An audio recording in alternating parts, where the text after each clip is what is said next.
चलिए जी। Good evening all of you. और आज की क्लास के अंदर हम अपना टॉपिक कंटिन्यू करेंगे क्वांटम नंबर्स का। बेटा जी, क्वांटम नंबर्स हम लोग स्टार्ट कर चुके थे और इवन क्वांटम नंबर्स के अंदर हम कुछ कहानी कर भी चुके थे, राइट। क्या किए थे कहानी हम क्वांटम नंबर्स के अंदर बेटा जी? हम लोग क्वांटम नंबर्स एन और एल पढ़ चुके थे, राइट। हम लोग दो तरह के क्वांटम नंबर्स कर चुके थे बेटा जी। हम लोग कर चुके थे एक क्वांटम नंबर हम लोग कर चुके थे एन। मैं हेडिंग एक बार डाल देता हूं, quantum numbers.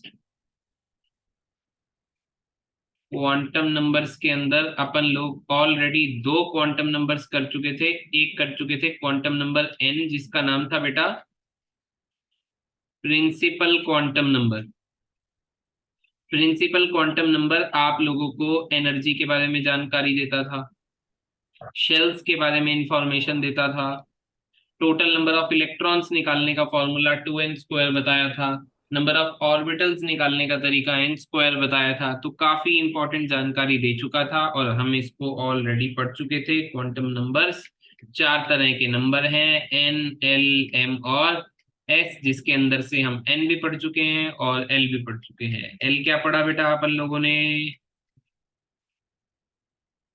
Azimuthal quantum number. ये हमको किसकी जानकारी देता था? सबशेल्स की। और इसका एक और भी नाम था एंगुलर मोमेंटम क्वांटम नंबर बेटा। ये सभी को क्लियर है? यस और नो? आगे बढ़ सकते हैं हम लोग। Yes sir. ये कहानी हम लोग ऑलरेडी कर चुके हैं, इसलिए इसको अब थोड़ा बहुत रिवाइज जो करेंगे वो ऑफलाइन क्लास में करेंगे। पर अभी हम आगे बढ़ेंगे नेक्स्ट क्वांटम नंबर पे। जिन्होंने ये नहीं किया है पुरानी क्लास जा करके देख सकते हैं, ठीक है। देखिए एन एल के बाद क्या आएगा मेरे पास? एम आएगा बेटा। एम स्टैंड्स फॉर होगा आप लोगों का magnetic quantum number. Magnetic quantum number. Magnetic quantum number को एम से भी डिनोट कर सकते हो और साथ में एम एल से भी डिनोट कर सकते हो। एम से या फिर एम एल से आप लोग डिनोट कर सकते हो, ठीक है बेटा। तो टॉपिक स्टार्ट कर दिए हैं हम लोग। मैग्नेटिक क्वांटम नंबर कौन सा क्वांटम नंबर बेटा जी? Magnetic quantum number. इसको किससे डिनोट करेंगे अपन लोग? इसको अपन लोग डिनोट करेंगे एम से या फिर अपन लोग डिनोट करेंगे एम एल से बेटा जी। मैग्नेटिक क्वांटम नंबर आपको किसकी जानकारी देगा? ऑर्बिटल्स की जानकारी देगा। किसकी जानकारी देगा बेटा? ऑर्बिटल्स का इंफॉर्मेशन देगा। ऑर्बिटल्स की ओरिएंटेशन के बारे में आपको बताएगा। किसके बारे में ज्ञान देगा बेटा जी? ऑर्बिटल्स की ओरिएंटेशन के बारे में आपको ये इंफॉर्मेशन देगा। फॉर्मूला क्या रहेगा? एम निकालने का फॉर्मूला रहेगा, एम एल निकालने का फॉर्मूला रहेगा -L2 + L बेटा। इसको साथ साथ एक बार नोट कर लो। यहाँ से स्टार्ट आप लोग कर सकते हो, साथ साथ नोट कर सकते हो। ml -L2 + L। मैं नेक्स्ट पेज पे पूरी कहानी आपको समझाऊंगा, आप लोग इसको फटाफट से एक बार नोट कर लो।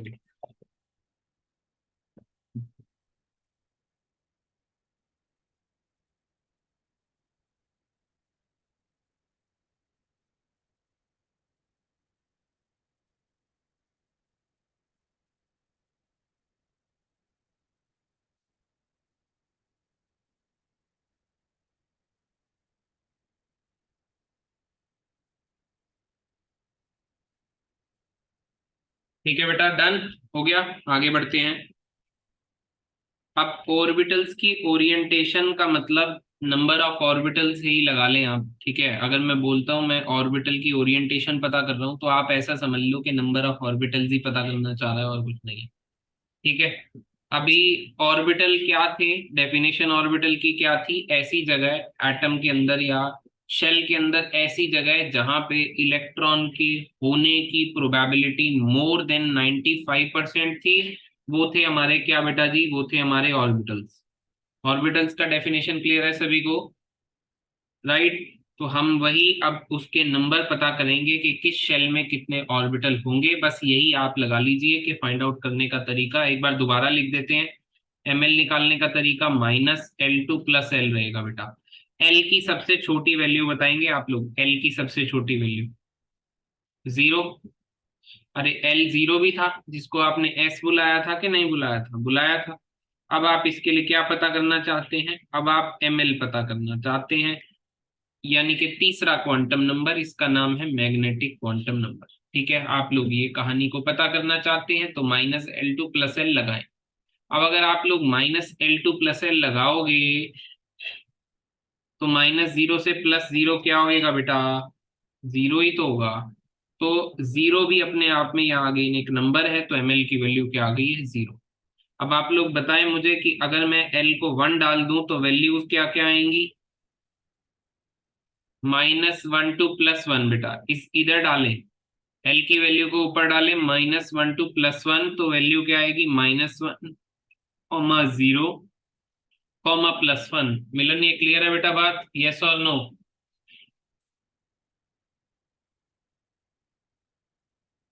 मिलन भाई बात क्लियर है कि नहीं?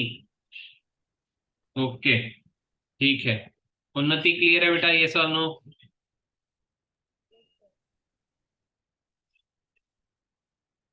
क्या को क्लियर है कि कैसे हमने 3 वैल्यूज निकाली हैं?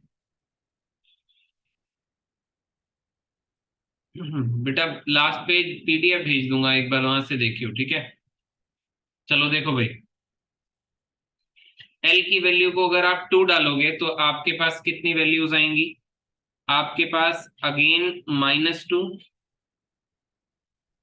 -1 0 +1 और +2 रहेगी। मैं बार बार इस वैल्यू को, इस 2 को यहाँ ऊपर वाले फॉर्मूला में डाल रहा हूं, तो -L से लेकर के +L तक जितनी भी वैल्यूज हैं वो सारी की सारी एक साथ लिख दे रहा हूं। ठीक है, अगर L3 लूंगा तो आप देख सकते हो 7 वैल्यूज आएंगी इन टोटल, पर हमको इतने से ही काम है तो मैं और लिख नहीं रहा हूं अभी। तो आप देख सकते हो कि एक वैल्यू आई 0, एक वैल्यू, फिर उसके बाद 3 वैल्यू हो गई, फिर उसके बाद 5 वैल्यू हो गई, फिर उसके बाद 7 वैल्यू हो जाएंगी, and so on, and so on. ठीक है, तो S के बाद P के बाद D, क्योंकि L 0 को आप लोग S बुलाते थे, 1 को आप लोग P बुलाते थे, और 2 को आप लोग D बुलाते थे। राइट और रॉन्ग? आप लोग को याद है ना, हमने डेजिग्नेशन किए थे L के 0 1 2 3 SPDF, बोलो यस और नो? तो यहाँ पे मैं अभी एक बार आपके लिए, चलो अगर मैं 3 भी लिख देता हूँ, तो -3 -2 -1 0 +1 और +2। ठीक है, 7 वैल्यूज और +3, 7 वैल्यूज बन गई हैं, है ना? और 3 को आप लोग क्या कहते थे बेटा जी, F बुलाते थे। ये फंडा क्लियर है? तो अभी आप लोग क्या करेंगे ना, मैंने आपको बोला कि हम कर रहे हैं मैग्नेटिक क्वांटम नंबर, जो कि हमको किसके बारे में जानकारी देगा, ऑर्बिटल्स के बारे में जानकारी देगा। और ऑर्बिटल्स निकालने का फॉर्मूला बताया, ml = -L2 + L, ये फॉर्मूला मैंने आपको बताया। इस फॉर्मूले के अकॉर्डिंग हमने L की जितनी भी वैल्यूज निकाली थी उनको डाला, और मेरे पास ml की कुछ वैल्यूज आई, तो ये क्या आई, आप कह सकते हो ये ओरिएंटेशन ऑफ ऑर्बिटल आई। तो आप दूसरी भाषा में ये कह सकते हो कि सर अगर L 0 है तो ml 0 है, इसका मतलब एक ऑर्बिटल बनेगा। अब आप एक हर ऑर्बिटल को एक बॉक्स से रिप्रेजेंट कीजिएगा। किससे रिप्रेजेंट करेंगे बेटा, एक बॉक्स से। ठीक है, याद रखिएगा। P में कितनी values I, 3 values I sir in total, -1 0 और +1, तो आप कितने बॉक्स बनाएंगे सर? अरे भाई मैं तो 3 बॉक्स बना दूंगा, जितनी वैल्यूज उतने बॉक्स, जितनी वैल्यूज उतने बॉक्स। तो बताइए डी में कितने बॉक्स बना दूं एक साथ? डी में टोटल 5। नंबर ऑफ वैल्यूज कितनी थी, 5, तो डी में सर 5 बॉक्सेस बना दीजिए आप। तो ये 5 बॉक्सेस बना दी, 1 2 3 4 5। देन बेटा यू हैव एफ, एफ में कितने बॉक्स बना दें, 7 बना दें। अब ये जो बॉक्स हम बना रहे हैं इनको ऑर्बिटल कहते हैं, इन बॉक्स को क्या कहेंगे बेटा, ऑर्बिटल। और इसमें भरेंगे हम लोग इलेक्ट्रॉन्स। ठीक है बेटा, एस, देखिए एस में अगर वैल्यू 0 आ रही है तो मैं आपको ये कह रहा हूं कि 0 अपने आप में एक नंबर है, जीरो अपने आप में एक वैल्यू है, इसको आप जीरो ना ट्रीट करें, इसको आप ये ट्रीट करें कि ये एक नंबर है, एक वैल्यू है, एक वैल्यू जीरो, तो उस एक वैल्यू जीरो के लिए एक बॉक्स। जितनी नंबर ऑफ वैल्यूज उतने सारे बॉक्स बनाने हैं आपने, ठीक है। तो नंबर ऑफ वैल्यूज के हिसाब से हम लोग बना रहे हैं, जितने मेरे पास वैल्यूज आई हैं उतने बॉक्स बना रहे हैं, ठीक है। अब इन बॉक्स का क्या करेंगे ये हम आगे जानते हैं, अभी आगे जानेंगे, ठीक है। फिलहाल तो मैं आपको ये बोल दूं कि जब भी अब कभी किसी के भी पीछे एस यूज होगा, जब भी आप कहीं एस लगाएंगे तो वहां आप ध्यान रखेंगे कि आपको एक ही ऑर्बिटल बनाना है। अब मैं इस बॉक्स को ऑर्बिटल बुला रहा हूं, ठीक है, ध्यान दीजिएगा आप लोग। जब भी आप कभी पी ऑर्बिटल बनाएंगे, बुलाएंगे, तो आप कितने ऑर्बिटल बनाएंगे? तीन। तो आपको याद हो गया कि कभी भी कहीं भी पी लगा होगा तो मैं तीन ऑर्बिटल बनाऊंगा या बनाऊंगा, और कभी भी अगर डी लगा होगा तो इन टोटल हम कितने ऑर्बिटल बना लेंगे? पांच ऑर्बिटल इन टोटल हम लोग बना लेंगे। ये फंडा क्लियर हो रहा है कि नहीं हो रहा, बोलो यार। अभी मैं उसकी बात नहीं कर रहा हूँ, एफ की बात नहीं कर रहा हूँ, ठीक है। एफ की बात हमें ज्यादा करनी नहीं है, बस याद रखना है कि उसमें सेवन रहेंगे, एंड सो ऑन। आगे तो कहानी कितनी भी बढ़ा लो कोई दिक्कत नहीं है, ठीक है। तो हमें बात खुल करके करनी है, एस की करनी है, पी की करनी है, और डी की बात हमें काफी ज्यादा ओपनली करनी है। कहने का मतलब ये है कि एस जो है, इनके शेप्स की भी बात करनी है अभी हम लोगों को, ठीक है। तो एस का शेप जो होता है वो स्फेरिकल होता है, उसकी कोई पर्टिकुलरली शेप वेप होती नहीं है, तो एस को एस ही बुलाएंगे। अब पी के अंदर क्या होता है कि पी के अंदर तीन ऑर्बिटल हैं, तीनों की इंडिविजुअल आप देख सकते हो कि तीनों की अपनी अपनी वैल्यू आई थी भाई। फॉर सपोज एक की -1 वैल्यू है, एक की 0 वैल्यू और एक की +1 वैल्यू। तो अगर तीन वैल्यूज आ रही हैं तो कहीं ना कहीं इन तीनों की अपनी अपनी ओरिएंटेशन भी रहेंगी, ठीक है। अब मैं ये नहीं कह रहा हूं कि आप इस बात को रट लीजिए कि पहले ऑर्बिटल की जो है वो -1 है, 0 है और ये +1 है। इस वैल्यूज को ऐसे नहीं याद करना है, इन ऑर्बिटल को ऐसे याद करना है कि आप बोलिए पहले आप px बना लें, फिर आप py बना लें। जब आप इनकी शेप देखेंगे तो आपको समझ में आएगा कि ये क्या चीजें हैं, ठीक है ना। तो शेप से पहले आपको बात नहीं समझ में आएगी। ये वैसे स्मॉल होता है, स्मॉल px बोले, मतलब इसका नाम कर दिया हमने इंग्लिश में, क्योंकि देखिए इन तीनों का कलेक्टिव नाम p है, और ये है तीन, तो तीनों का इंडिविजुअल नाम भी करना पड़ेगा, आप ऐसे समझ लीजिए। तो पहले को बुला लिया px, दूसरे को बुला लिया py, और तीसरे को बुला लिया pz। तो ये एक्स वाई और जेड एक्सिस का क्या पंगा है, ये तो जब इसकी शेप, अभी मैं इसके बाद इसकी शेप ही बना दूंगा तो आपको पता लग जाएगा, ठीक है। और इसके बारे में शेप बनाते टाइम पे कुछ और बातें भी कर लेंगे। तो एस की जो शेप होती है वो स्फेरिकल होती है, पी की जो शेप होती है वो डंबल शेप होती है, थोड़ी देर में बनाएंगे। उसी तरीके से डी में इन पांचों को एक साथ, इनकी सबकी एनर्जी सेम ही है। डी ऑर्बिटल में पांच ऑर्बिटल हैं और पांचों को एक साथ बनाया हुआ है, मतलब हेयर 5 डी जनरेट, ये बस वर्ड डाल रहा हूं।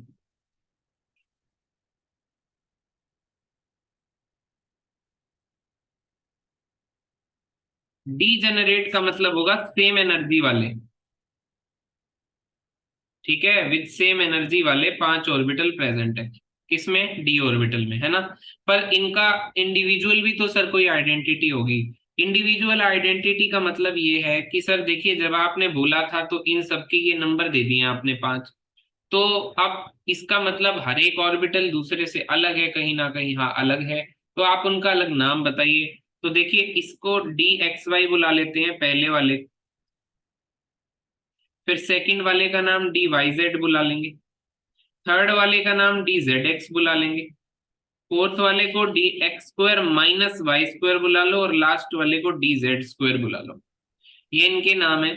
और ये एक्स स्क्वायर माइनस है, बीच में ना माइनस का साइन, -y² है, और लास्ट में है डी जेड स्क्वायर। और डी की शेप होती है डबल डम्बल शेप। अभी इसकी बात करते हैं प्रॉपर पूरे तरीके से, पर एक और छोटी सी बात मैं ऐड ऑन करूंगा, फिर मैं शेप आपको सिखाता हूं इन सब की कि ये एक दूसरे से अलग कैसे हैं। पी एक्स पी वाई से कैसे अलग है और पी वाई पी जेड से कैसे अलग है, उसी तरीके से सारे के सारे डी कैसे अलग हैं, इनमें क्या क्या अलग बातें हैं। पर फिलहाल मैं आपको एक बार ओवरव्यू दे दूं हम क्या कर रहे हैं। क्वांटम नंबर्स, ऑर्बिटल्स निकालने का फॉर्मूला हमने सीख लिया है, -L2 +L। और उसी तरीके से 0 1 2 3 वैल्यूज के लिए हमें पता लगा है एस में एक ऑर्बिटल, पी में 3 और डी में 5 और एफ में 7। पर हम पढ़ अभी केवल एस पी और डी ही रहे हैं। इतनी कहानी क्लियर हो गई, यस और नो? इसको बना रहे हो साथ साथ तो बना लो, 1 मिनट का टाइम दे रहा हूं मैं आपको, और फिर हम बढ़ते हैं कुछ आगे, फिर शेप्स देखेंगे, ठीक है?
अरे ये जानवी तेरे को ना गलत सिलेक्ट हो गया ये तो एवरीवन करना चाहिए मुझे।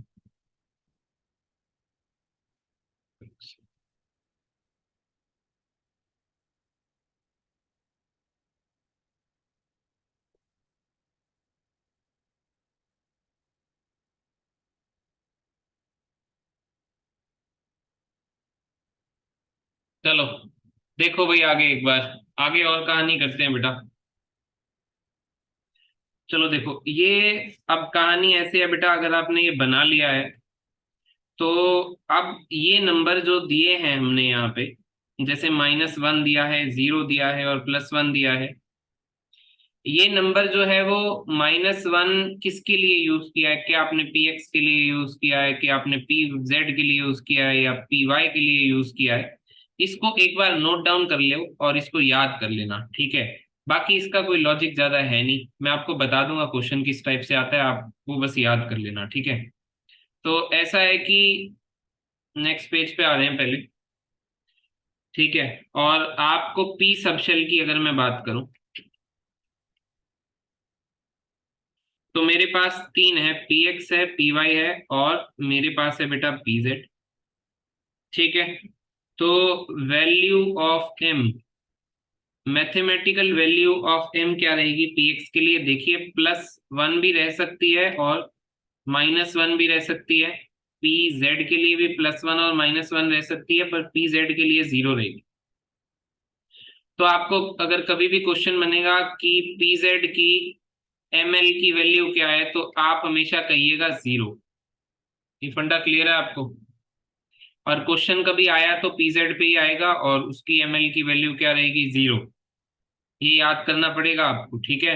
और बाकी क्योंकि +1 और -1, +1 और -1 है तो इस पे ज्यादा क्वेश्चन बनेगा नहीं। उसी तरीके से एक और बात बस याद कर लो, ये केवल और केवल याद करनी है, कुछ नहीं है। और डी सबशेल की बात करूं तो 5 बनाए थे, डी एक्स वाई बनाया था, डी वाई जेड बनाया था, डी जेड एक्स बनाया था, D X square -Y square बनाया था और ये डी जेड स्क्वायर बनाया था, ठीक है? अब इसके अंदर अगर हम वैल्यू ऑफ एम की बात करें तो बस एक ही काम, कहानी आपकी काम की है, डी जेड स्क्वायर, जो जेड वाला है ना डी जेड, ये आपका हमेशा 0 रहने वाला है। क्या रहने वाला है बेटा? हमेशा 0 रहने वाला है।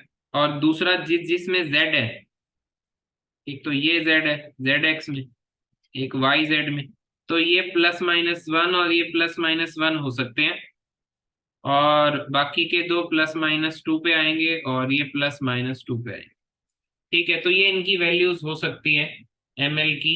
तो क्वेश्चन जो बनता है वो एक ही बनता है कि dz² की ml की वैल्यू क्या है।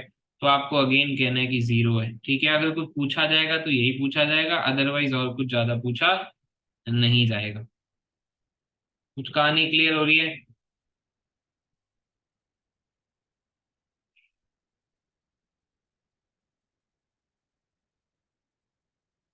ठीक है, तो एक और बात है ये कि ये जो px py और pz बनाए हैं, ये ऐसा कुछ नहीं है कि इसकी पोजीशन जो है ये हमने फिक्स कर दिया है।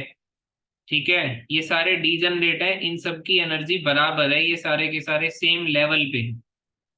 डी जनरेट का मतलब है इनकी एनर्जी सेम है, तो कोई आप अगर आगे पीछे भी बना लोगे तो कोई ऐसी कोई दिक्कत नहीं आएगी। ठीक है, ऐसा कुछ गलत नहीं है। बाकी हाँ ये है कि ये वैल्यूज जो है, ये 0 जो है वो फिर इसकी वैल्यू है। ठीक है, पीजेड की वैल्यू है ये, राइट। तो आप पीजेड वाले को बीच में अगर बनाओगे तो ठीक है, बाकी दोनों तो +-1 कुछ भी हो सकते हैं। ठीक है, और इसको ऐसा रटना नहीं है कि यही है, आप कैसे भी, आपकी ये लिखा हुआ पहले वाला भी सही था, आप हर बार नंबर थोड़ी लिखोगे, ये नंबर लिखते नहीं है हम एक्चुअली ऊपर ना। ठीक है, तो इसीलिए अगर नंबर नहीं लिखा है तो फिर कुछ भी कहीं भी लिखो, कोई परेशानी नहीं है, px py और pz लिखो। ये फंडा क्लियर है? कोई दिक्कत नहीं है इसमें आगे पीछे में। हमारी मेन कहानी है ही नहीं है, हमारी मेन कहानी अभी आएगी स्टार्ट जब हम इन चारों क्वांटम नंबर से क्वेश्चन फॉर्म करना स्टार्ट करेंगे, तो हमें समझ में आएगा कि ये सब जुड़ कैसे रहा है। ठीक है ना? तो अभी के लिए आप ये नोट कर लो, साथ साथ नोट कर लो, 1 मिनट ले लो।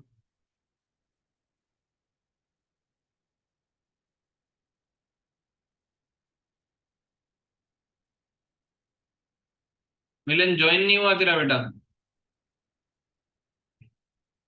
1 मिनट दो, माइक ऑन नहीं है एक तो तेरा बेटा, चैट का ऑप्शन ट्राई करना कुछ।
Sir, you are on mute.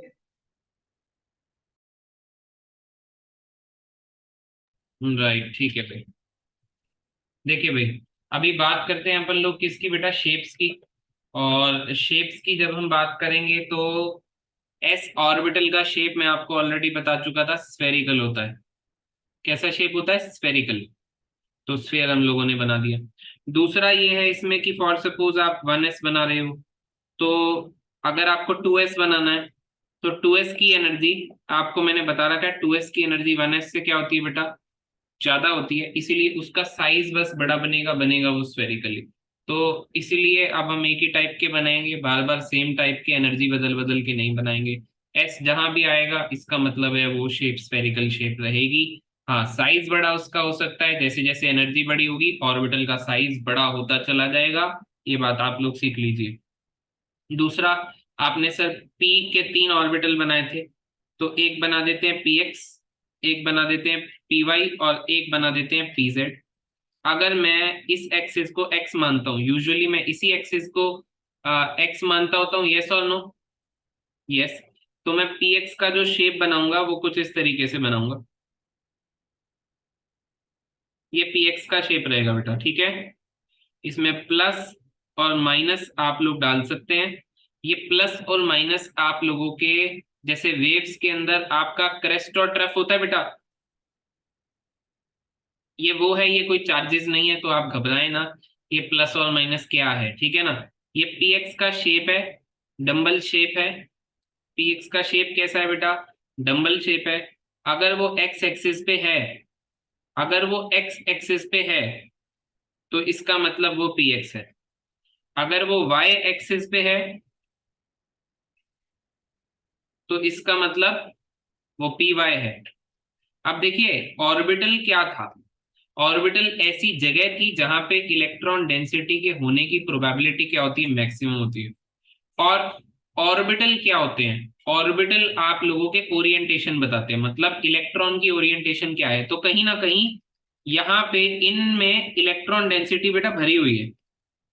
अगर पी ऑर्बिटल की बात करूं तो पी ऑर्बिटल का मतलब है ये इलेक्ट्रॉन डेंसिटी कुछ इस तरीके से है कि पी ऑर्बिटल में भरी हुई है इलेक्ट्रॉन डेंसिटी। क्या आपको फंडा क्लियर हो रहा है कि ये क्या ऑर्बिटल का मतलब क्या है और हम इसको क्यों बना रहे हैं, ठीक है। ऑर्बिटल का मतलब होता है ऐसी जगह है एटम के अंदर जहां इलेक्ट्रॉन के होने की प्रोबेबिलिटी मोर देन 95% हो। पर ऑर्बिटल्स तो हमको कौन से, ये शेप्स हमको कौन से किसने बताई थी, एल क्वांटम नंबर पहले बता चुका है ये हमें। अब हम इनके ओरिएंटेशन की स्टडी कर रहे हैं, मतलब इलेक्ट्रॉन किस ओरिएंटेशन के साथ वहां पे मौजूद है उस पर्टिकुलर ऑर्बिटल में, तो वो ओरिएंटेशन आप लोग डंबल शेप की ओरिएंटेशन बनाई है, इस फॉर्म में इलेक्ट्रॉन डेंसिटी प्रेजेंट रहेगी। अगर अभी यही z मैंने एक्सिस बनाया, मैं z ऐसा बना देता हूँ, चलो z, तो z एक्सिस कैसा बनेगा बेटा, ऐसा बनेगा। तो z पे अगर है, अगर z एक्सिस पे है तो उसको हम क्या बुलाएंगे बेटा, pz बुलाएंगे। और ये मैंने आपको दोनों चीजें बता दी, आपको ये भी डॉट डॉट भी दिख सकता है, प्लस माइनस भी दिख सकता है। फॉर सपोज आपको प्लस माइनस दिखता है तो इसका मतलब एक वेव ऊपर है और एक वेव नीचे है। आप प्लस माइनस को चार्ज बिल्कुल ना समझे, इस बात को मैं आपको रिपीट कर चुका हूं। तो ये शेप आपने देखी है, एस की शेप आपने देख ली, साइज का कॉन्सेप्ट मैंने बता दिया कि अगर एन की वैल्यू बढ़ेगी साइज बढ़ेगा पर शेप वही रहेगी। तो एस की शेप है स्फेरिकल, पी की शेप है आपकी डंबल। देखो तीनों डंबल बने हुए हैं, एक्स एक्सिस पे है तो पी एक्स, वाई पे है तो पी वाई, जेड पे है तो पी जेड। ये फंडा क्लियर हो रहा है। Then you have D orbital, then पहले बनाएंगे एक्स और वाई, आप एक बार इसको साथ साथ बनाओ।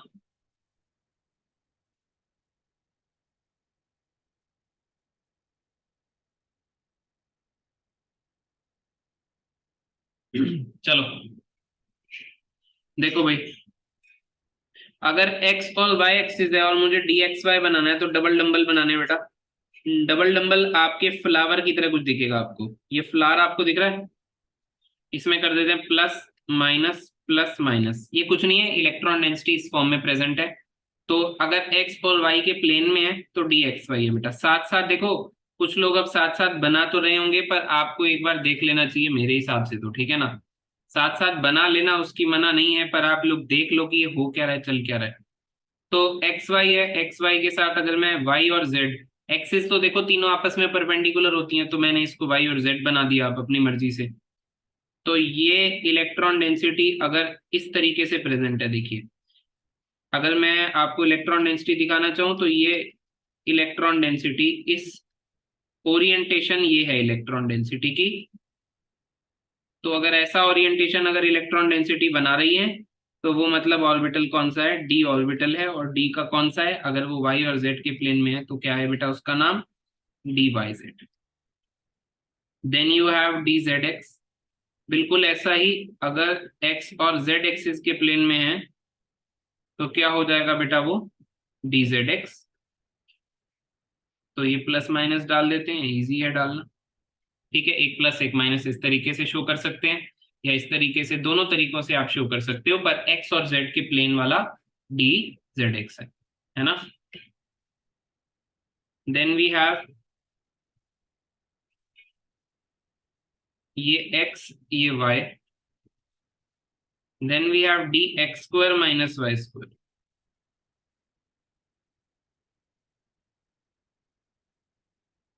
और ये आपका,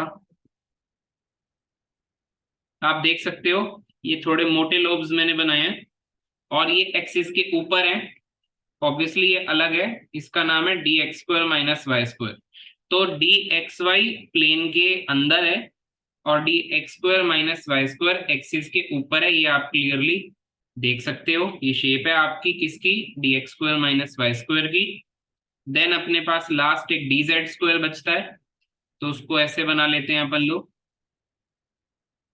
अगर फॉर सपोज ये जेड एक्सिस ये वाला है, जेड आपका ऊपर वाला है, तो ये बड़े बड़े लोग इस तरीके से बनाएंगे और एक रिंग बनाएंगे।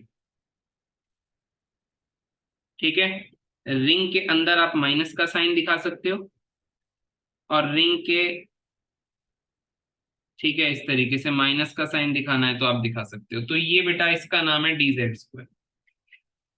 ये इस ओरिएंटेशन में अगर इलेक्ट्रॉन डेंसिटी है तो वो डी जेड स्क्वायर है। तो ये शेप्स थे आपके। अब बाकी एन की वैल्यू अगर चेंज होती जाएगी तो इनका साइज बड़ा और छोटा होता चला जाएगा, शेप यही रहने वाली है। एफ ऑर्बिटल की शेप आपको करनी नहीं है तो आप घबराए नहीं। बेटा कहानी क्लियर हो रही है सभी को?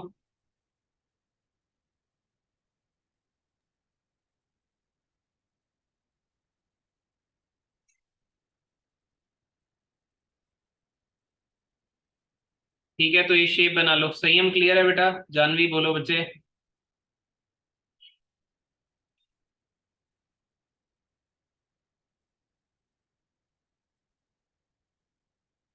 ठीक है, ओके। ये लास्ट शेप बेटा डी जेड स्क्वायर की शेप है। इसके अंदर हमने क्या किया है, एक इस तरीके से दो ऑर्बिटल ये बड़े बड़े बना लिए, जेड एक्सिस के ऊपर ये, और रिंग बना दिए बेटा, ये रिंग, और इसमें प्लस डाल दिया है और इसमें माइनस डाल दिया है, और इसको बुलाया डी जेड स्क्वायर। ये शेप है, इलेक्ट्रॉन डेंसिटी इस ओरिएंटेशन में है। ठीक है, तो इसको हमने डी जेड स्क्वायर बुला दिया है। Got it? ये शेप बस हमको याद रखनी है।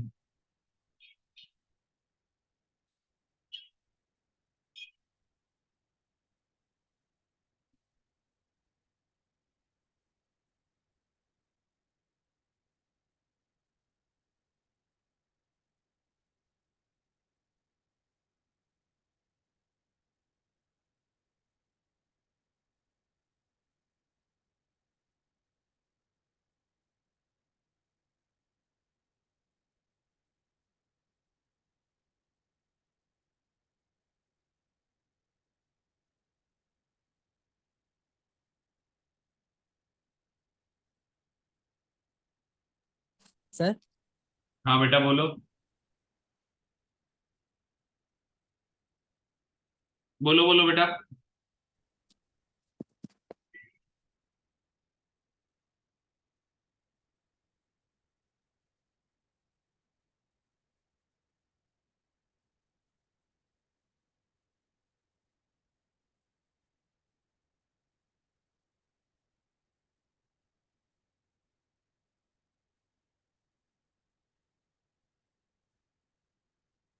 बढ़ जाए आगे। सर हाँ हाँ बोलो नतीश बेटा। सर आपकी आवाज नहीं आ रही, एक बार मैं रिज्वाइन करके देखूं? हाँ करके देख ले, कोई प्रॉब्लम थोड़ी है।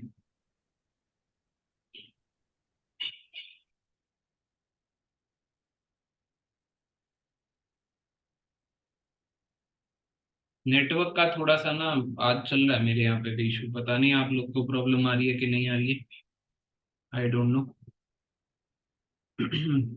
कुछ कहानी गड़बड़ है आज, एक आध दो बार लॉगिन भी नहीं हो रहा था।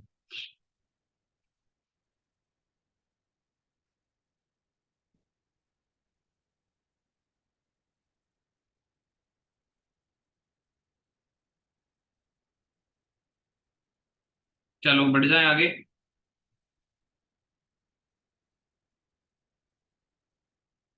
चलो देखो नेक्स्ट क्वांटम नंबर करते हैं बेटा। ये आपने ऑर्बिटल वाला क्वांटम नंबर किया पहले, एमएल जो आपको ऑर्बिटल की जानकारी देगा। देन एक लास्ट क्वांटम नंबर और करते हैं, फिर अपनी अपनी क्लासेस में ही कंटिन्यू करेंगे, ठीक है बेटा। Then we have next quantum number is spin quantum number. Spin quantum number, और स्पिन क्वांटम नंबर को बेटा हम एस से रिप्रेजेंट कर सकते हैं और एम एस से कर सकते हैं, ठीक है। ये सबसे सिंपल क्वांटम नंबर है आप लोगों का, सबसे आसान बात इसी ने करी थी। सबसे पहले ये कहता है कि देखिए इलेक्ट्रॉन, आपने बोला इलेक्ट्रॉन ऑर्बिट में रिवॉल्व करता है, ठीक बात है ये, ठीक है। ऑर्बिटल में चक्कर मारता है, ये ठीक बात है। तो ये कहता है कि जैसे अर्थ आपकी ऑर्बिट में रिवॉल्व करती है पर साथ साथ अपने एक्सिस के अराउंड भी एक रोटेशन लेती है, वैसे ही इलेक्ट्रॉन ऑर्बिट में तो रोटेशन ले ही सकता है पर साथ साथ अपने एक्सिस में भी रोटेशन ले सकता है। और ये इलेक्ट्रॉन अपने एक्सिस में दो तरीके की रोटेशन ले सकता है, एक ले सकता है क्लॉकवाइज और एक ले सकता है एंटी क्लॉकवाइज, ठीक है। ये कहता है, स्पिन क्वांटम नंबर कहता है कि इलेक्ट्रॉन दो तरीके की रोटेशन ले सकता है। और दूसरी बात ये कहता है कि एक ऑर्बिटल में, ये एक बॉक्स एक ऑर्बिटल बनाया था, एक ऑर्बिटल में मैक्सिमम दो इलेक्ट्रॉन आएंगे और दोनों के दोनों इलेक्ट्रॉन का स्पिन एक दूसरे से अलग अलग होगा। स्पिन की क्या बात है, स्पिन का ओरिएंटेशन है। स्पिन का मतलब ये है कि एक अगर क्लॉकवाइज होगा तो दूसरा वाला आपका एंटी क्लॉकवाइज हो सकता है। अब इसका मतलब ये नहीं है कि मैंने जिसको क्लॉकवाइज बोला है वही वाला क्लॉकवाइज रोटेशन है, हो सकता है दूसरे वाला क्लॉकवाइज रोटेशन हो और वो वाला एंटी क्लॉकवाइज हो, पर एक बार अगर एक आपका क्लॉकवाइज है तो दूसरा आपका एंटी क्लॉकवाइज होगा। अब इसको ना नंबर भी डाल दिए, उसने कहा कि आप क्लॉकवाइज और एंटी क्लॉकवाइज को प्लस हाफ और माइनस हाफ से डिनोट कर सकते हैं।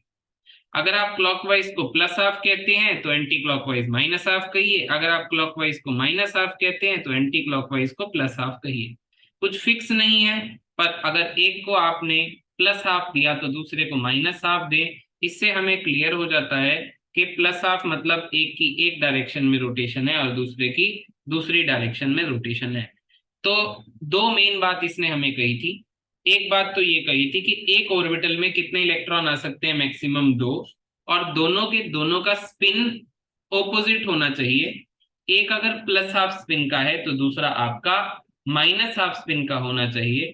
और दूसरी बात उसने कही थी कि जो इलेक्ट्रॉन है वो अपने एक्सिस के अराउंड भी एक रोटेशन लेता है, जैसे कि अर्थ ऑर्बिट पे तो घूमती, सन के अराउंड तो घूमती है पर अपने एक्सिस के अराउंड भी घूम रही है, उसी तरीके से इलेक्ट्रॉन भी अपने एक्सिस के अराउंड घूम रहा है।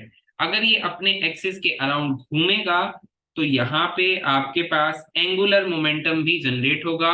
तो यहाँ पे स्पेशल नाम दिया गया स्पिन एंगुलर मोमेंटम, और स्पिन एंगुलर मोमेंटम निकालने का फॉर्मूला दिया under root s into s plus one h upon two pi. Spin angular momentum निकालने का फॉर्मूला है under root s into s plus one h upon two pi. अब s कैसे निकालोगे, ये बात है। एस को मैं आपको बता देता हूँ कैसे निकालोगे। फॉर एग्जाम्पल मेरे पास पी ऑर्बिटल था और पी ऑर्बिटल में 4 इलेक्ट्रॉन पड़े थे, ठीक है। तो आपको पता लगा कि ये जो 3 है ये तो सेम स्पिन के हैं, तो 3 के लिए आप डालिए प्लस हाफ और प्लस हाफ, और एक के लिए आप लोग डालिए माइनस हाफ, ठीक है। तो माइनस हाफ से प्लस हाफ क्या हो गया, कैंसिल, क्योंकि एक ऑपोजिट स्पिन का था।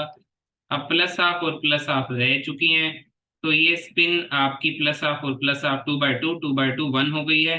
तो इसको एस की वैल्यू को आप केवल और केवल 1 डालिएगा। अब इसमें प्लस और माइनस मत डालिएगा, केवल और केवल 1 डाल दीजिएगा। प्लस हाफ और माइनस हाफ केवल तब तक रखिएगा जब तक आपको पता है कि स्पिन जो है वो आप प्लस माइनस कर रहे हैं अभी। Got it. उसके बाद उस प्लस माइनस को हटा दीजिएगा और केवल 1 वैल्यू यहाँ पे डालिएगा और आपका आंसर आ जाएगा। तो ये थी हमारी दूसरी इंपॉर्टेंट बात। ये कहानी क्लियर हुई बेटा आपको? यस और नो? बोलो यार। ठीक है। देन एक और कहानी है अभी, वो आपको थोड़ा सा आगे चल के समझ में आएगी, बस एक फॉर्मूला दे रहा हूं। ठीक है, स्पिन मैग्नेटिक मूवमेंट का। स्पिन से मैग्नेटिक मूवमेंट का भी पता लगता है। अभी मैग्नेटिक मूवमेंट में आपने I don't know paramagnetic substances और डायामैग्नेटिक सब्सटेंसेस सुने हैं कि नहीं सुने हैं, कि आपको थर्ड चैप्टर में पढ़ा दिए जाएंगे। तो आप घबराएं नहीं, आप केवल और केवल क्या करें,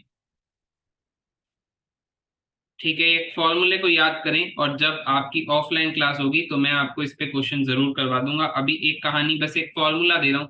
√n × n+1 BM Bohr magnetron इसका यूनिट होता है बेटा। ये यूनिट है इस BM का, और कोई काम नहीं है मतलब। ठीक है, आप केवल n पे फोकस करिए। n number of unpaired electrons है, नंबर ऑफ अनपेयर्ड इलेक्ट्रॉन्स। थोड़ा सा आपको आइडिया दे देता हूं कि ये n कैसे निकालोगे। फॉर एग्जाम्पल, यही एग्जाम्पल ले लेते हैं कि p में 4 इलेक्ट्रॉन्स थे।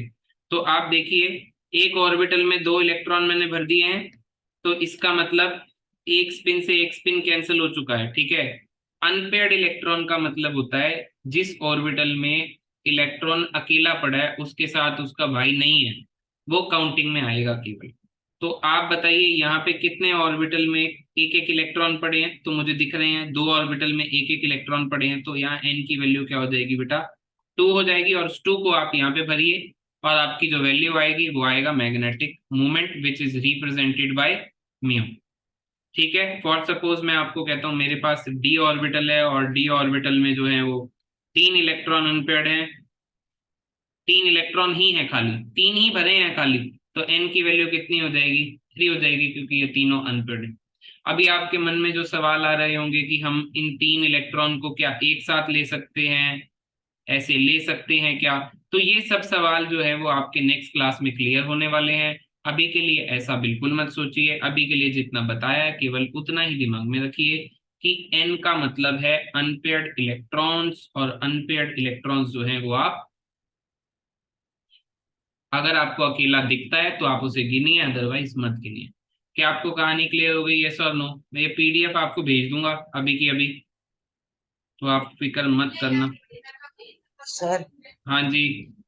आपने पिछली क्लास की वो पिछले क्लासेस की वीडियो नहीं भेजी। हाँ, वो तेरे को बेटा भेजनी रह गई है अभी यार, अपलोड करनी है वो भाई। वो करेंगे और भेज देंगे फिर एक साथ। ठीक है, पिछली क्लास देखेगा तो ये क्लास समझ में आ जाएगी, अदरवाइज ये तो अभी थोड़ा सा जो है वो कहानी खराब होगी होगी। ठीक है, चलिए एक बार रिकॉर्डिंग करते हैं स्टॉप।